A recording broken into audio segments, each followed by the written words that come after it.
मज़ा तासीर का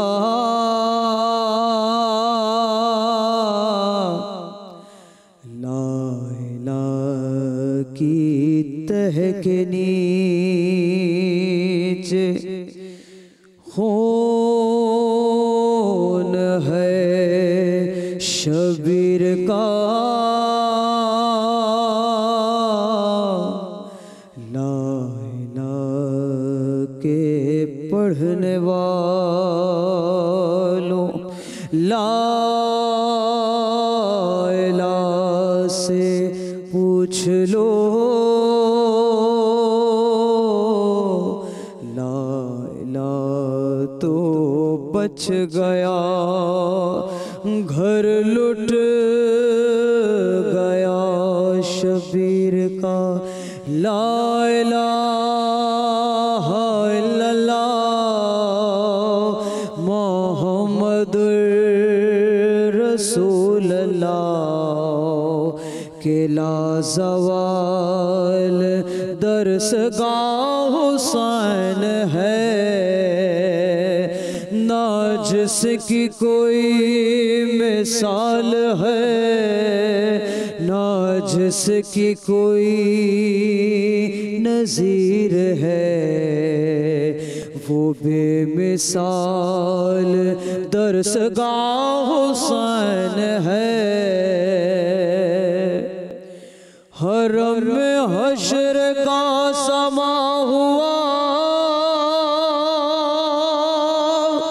फूफी से जब सकीना ने कहा मुझे न नींद आती है मैं सो किस के सीने पर कहाँ चला गया मेरा हुसैन है हुसैन दीन का शबाब है हुसैन दर्द की किताब है कफन के बंद खोल कर कफन के बंद खोल कर बुलाया जिस को माँ ने खुद वो फातिमा का लाडला हुसैन है वो फातिमा का लाडला हुसैन है वो फातिमा का लाडला हुसैन है। कालू इन्ना लिल्लाहि व इन्ना इलैहि राजिऊन।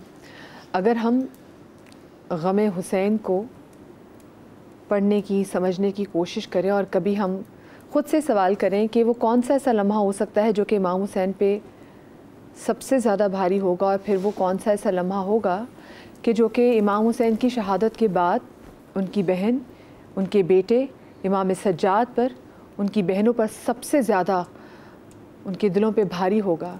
तो यकीन मानिए इतने वाक़यात हैं कि हम जब पढ़ते हैं सुनते हैं तो हमारे दिल फट जाते हैं कि कोई एक ऐसा वाक़या हमें नहीं लगता कि होगा कि यहाँ पे ज़्यादा दम निकलता होगा, यहाँ पे ज़्यादा तकलीफ़ होगी। क्योंकि सोचिए जब जनाब क़ासिम इमाम हसन के साहबज़ादे वो खूबसूरत शहज़ादे कि जिनकी जो लाश थी उनको समेटना बहुत मुश्किल था क्योंकि वो टुकड़ों में मुनक़सिम हो गए थे। तो आप सोचें कि नवासे रसूल सुबह फजर से ख़ुद जाके एक एक दोस्त अपने मुहिब अपने अंसार अपने बेटों अपने भाई अपने भतीजों अपने भांजों की लाशों को उठा उठा के जो गंजे शोहदा ला रहे हैं।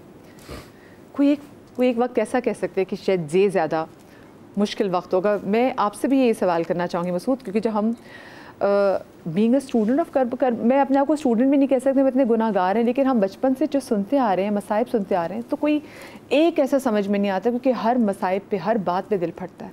बेशक बेशक। देखिए, करबला हैरतों का मजमुआ है।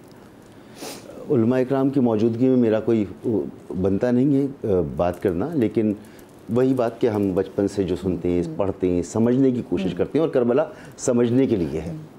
करबला प्री डिसाइडेड है। करबला अल्लाह ताला ने पहले से डिसाइड की हुई है, और इमाम हुसैन अलैहिस्सलाम को पता है कि इसे परफॉर्म कैसे करना है। और इस करबला के परफॉर्म होने में तमाम इबादतें उसी खुशू खुशू के साथ हुई हैं जिस खुशू खुशू के साथ आम हालात में होती हैं।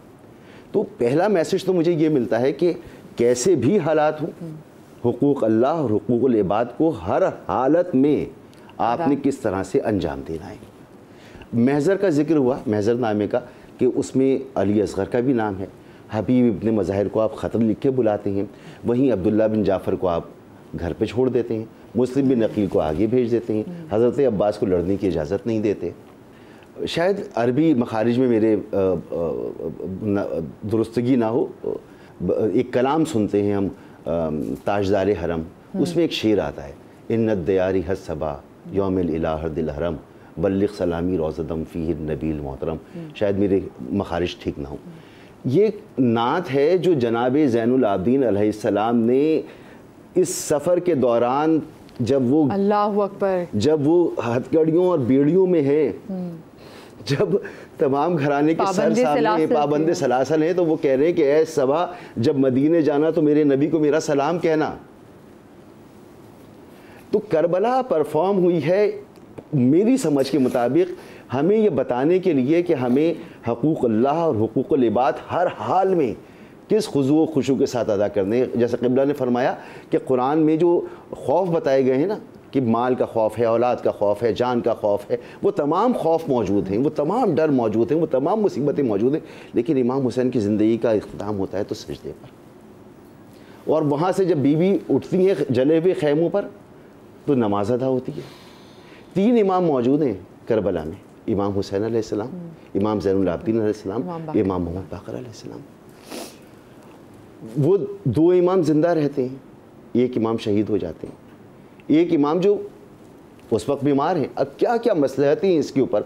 अगर एक एक शहीद के बारे में आप पढ़ना शुरू करें और तहक़ीक़ करना शुरू करें, ये वाजिब है, हम सब पे वाजिब है। क्योंकि अब आप समझ लें कि जैसे हज़रत इब्राहीम अलैहिस्सलाम पर हज़रत इस्माईल अलैहिस्सलाम का वाक़या वाजिब था, जिसके नतीजे में हज बना, उसी तरह करबला है। करबला इमाम हुसैन अलैहिस्सलाम पर वाजिब थी, कि जिसके नतीजे में हम देखें कि जिसके नतीजे में इस्लाम समझ आता है। एक मुख्तसर सी ब्रेक के बाद हाजिर होते हैं, हमारे साथ रहिएगा। चरखे नौए बशर के तारे हैं हुसैन, इंसान को बेदार तो हो लेने दो, हर कौम पुकारेगी हमारे हैं हुसैन। ब्रेक के बाद आपको एक बार फिर से अपनी आज की ट्रांसमिशन में हम खुश आमदीद कहते हैं। अल्लामा साहब, कि इस वक्त जब सब शहादतें हो चुकी, ख़ैमे जल चुके, बच्चों की वो अलतश की सदाएं भी कहीं मद्धम पड़ गईं, इस वक्त अगर मैं आपसे पूछूं कि इस वक्त क्या मंजर था वहाँ पे? आदमी का वही कलेजा फट जाता है। आदमी अगर सोचना भी शुरू करे कि उस वक्त क्या हुआ होगा। वो कारवान जो 28 रजब को मदीना से चला था और मुख्तलिफ़ मंजिलों को तय करता करता करबला पहुंचा था, आज वो लुटने वाला है। और सिर्फ ये बात नहीं है कि ये प्यासे हैं, अब कौन पानी पिलाएगा, सिर्फ ये बात नहीं है कि सफ़र की खस्तगी है, अब कौन थकन को दूर करेगा। अब बात यह है कि जिस पर एतमाद था और जो सहारा था वो चला गया। वो हुसैन बाकी नहीं है, वो अब्बास बाकी नहीं है, वो हज़रत अली अकबर अलैहिस्सलाम बाकी नहीं है, अब कोई मर्दों में बाकी ही नहीं है। अब सारी सिपह सालारी हज़रत ज़ैनब कुबरा सलाम अलैहा की दोष मुबारक पर है। और महसूस कीजिएगा इस बात को कि हमारे लिए अपने बच्चों को अगर ज़रा सी भी सुई चुभ जाए तो बर्दाश्त नहीं हो पाती है। एक साहब थे, डॉक्टर के पास गए इलाज के लिए। डॉक्टर साहब ने कहा कि आपका बेटा है। कहा कि जी। आप कहा कि आप बाहर खड़े हो जाएं, मैं इनको इंजेक्शन लगा दूँ। तो इंजेक्शन की तो बात है, मैं खड़े होकर देख लेता हूँ। तो कहा ठीक है, आपकी मर्ज़ी है। अभी बेटे के बदन में सिर्फ सुई घुसी थी, बाप की तबीयत बिगड़ने लगी। तो एक आम बाप और बेटा हो वो भी बर्दाश्त नहीं कर सकता कि सुई जैसी चीज़ भी बदन में बेबस हो जाए।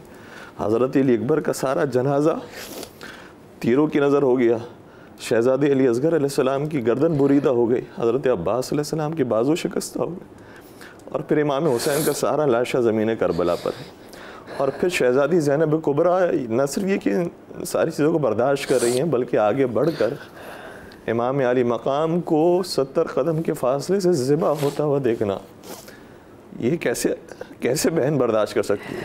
हमें आगे जाकर एक सहाबी का वाक़या मिलता है, ज़ैद इब्न अरक़म, जब इब्न ज़ियाद ने अपने दरबार में सर हुसैन के सामने गुस्साखी की कि छड़ी उठाई और दंदाने मुबारक पर मारना शुरू की, लबहाए मुबारक पर मारना शुरू की, तो ज़ैद इब्न अरक़म ये कहता है कि ये हरकत ना कर मेरे सामने, क्योंकि मैंने इन्हीं लबों को देखा है, रसूलुल्लाह के लब इन लबों पर लगा करते थे, इस चेहरे को चुमा करते थे। तो ज़ैद इब्न अरक़म से इतनी गुस्ताखी बर्दाश्त नहीं हो सकती, ज़ैनब कुबरा से सर हुसैन का कटना कैसे बर्दाश्त हुआ होगा।